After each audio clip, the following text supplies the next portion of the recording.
Lo yang kemarin manggil pesulap gosong kan, lo jadi kayak gini nih gue nih. Cepetan bang, panggilin pesulap gosong bang. Gue mau normal lagi bang.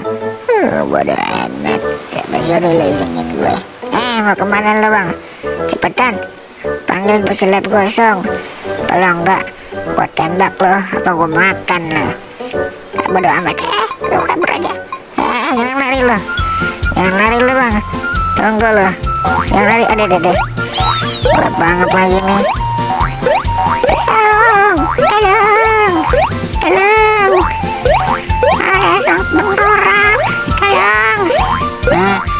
Jangan lari lah. Wah, masuk ke dalam rumah lo. Gua tunggu di sini lo. Awas aja lo keluar. Gua makan hidup-hidup.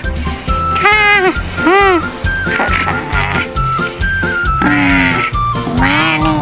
Dia masuk rumah. Lihat nih, udah gue pasang potongnya di dalam perut gue nih. Awas aja kalau keluar tuh gue panah tuh. Kayaknya ngintip-ngintip dari jendela. Wah, gue pakai celana aja ya. Mana? Kayak ada yang ngintip jendela. Bang lo, cepetan panggilan pesulap gosong. Gua mau normal lagi nih.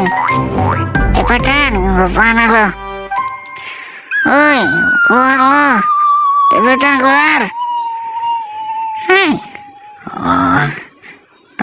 Keluar. Gua takut ada warga lagi nih.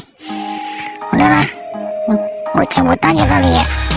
Biar besok kalau ketemu lagi langsung aja gue tangkep. Rasain lo bang. Siapa suruh isengin gue. Ngeliat orang jendela kali. Udahlah, besok aja deh. Gue pulang aja.